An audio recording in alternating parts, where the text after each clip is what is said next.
Assalamu alaikum students. There is one more important thing to learn. Today we will try to understand the concept of conditional clause or conditional sentences. Let us have a brief introduction about conditional clause or conditional sentences. A very interesting thing to learn. Basically, conditional clauses or sentences are sentences that express factual implications or hypothetical situations and their consequences. They are called conditional clauses because of the fact that the validity of the main clause of the sentence is conditional on the existence of certain circumstances, which may be expressed in a dependent clause or may be understood from the context. For example, in the given sentences, in the given examples, I will not go to school, this fact it depends upon the condition if it rains. So if we see the whole sentence, it is if it rains I will not go to school, means if it rains, this is a hypothetical condition. If it rains I will not go to school. I will not go to school is the outcome of the circumstance, is the outcome of the hypothetical situation. In the next example, if she works hard, she will pass the exam. She will pass the exam. This depends upon if she works hard. So if she works hard is a hypothetical situation. It is imaginary. It is conditional. That's why we call them as conditional clauses. The next example, if they eat a lot, they will fall ill. They will fall ill, and this depends upon if they eat a lot. Okay, let us see the structure of this conditional clause. Conditional clause basically are or we can say conditional sentences. Why it is called as conditional clause? Because of the fact that there is a hypothetical or dependent clause which is often made by adding if in the beginning of the sentence, in the beginning of the clause.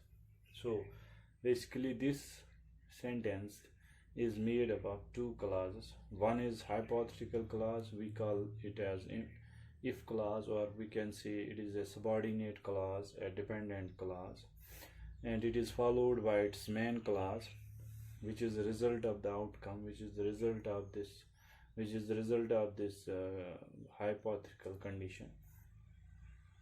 So basically in the conditional clause there are two parts, there are two clauses. One clause is conditional clause, one clause is dependent clause. It normally begins with if. Then there is one more clause, that is its main clause, which is the result of the condition, which is the outcome of this condition. One clause is if clause and the second one is main clause. Okay, these conditional clauses are basically four. Conditional clauses are basically four in number. One is zero condition, and we have got three more of its types: type first, type second, and type third.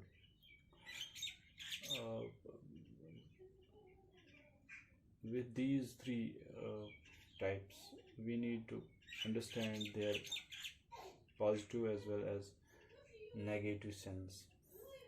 Basically there are certain situations where we need to make a conditional clause in a negative manner. That's why we will understand its positive and negative sense as well. So the nature of these conditional clauses are these basically depend on the situation we are dealing with. We are making a condition of.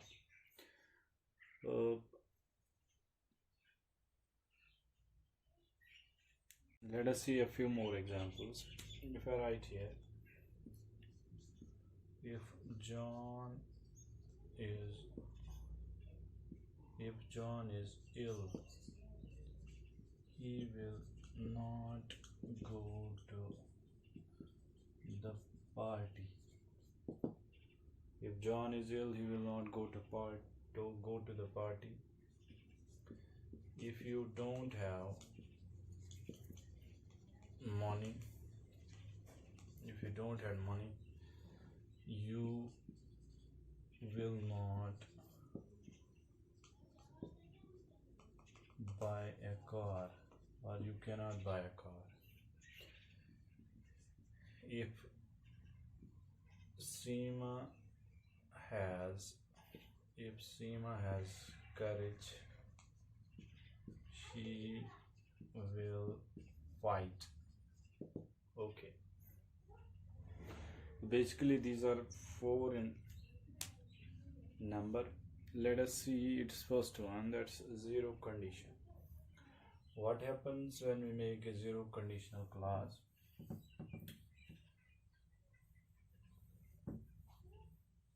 A zero conditional clause is a condition that hasn't a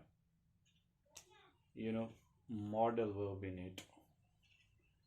If I write here, if you heat ice,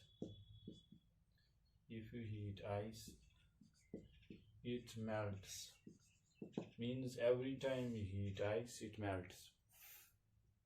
If you write, if you heat ice it will melt, no, this is not a right sentence, because this if you heat ice is this is a habitual or universal fact, habitual action. So every time we heat ice it melts. So in a zero condition clause we omit this modal verb. Models are omitted because of the fact that the outcome of this hypothesis is every time the same. For example, in one more example, if you boil water, it evaporates.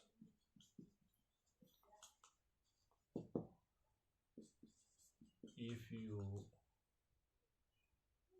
don't eat food, you die.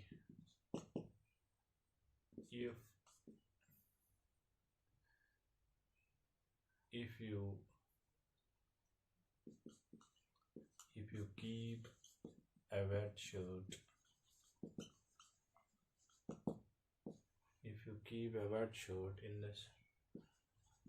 in the sun, it dries up. So this zero condition is actually used when we talk about habitual actions, universal facts, or those results which are general facts. Every time we make a hypothesis of any kind which results in a factual outcome, we use zero condition. In zero condition clause we have to make sure we will use the dependent clause that starts with if, and there is only one difference. In the main clause we don't use modal verbs. That's it is zero condition. Then we have to understand the 3 types. It's type first, it is type second, it is type third. This is the present condition and the past condition, and this is imaginary past participle. We will understand their both concepts of positive and negative.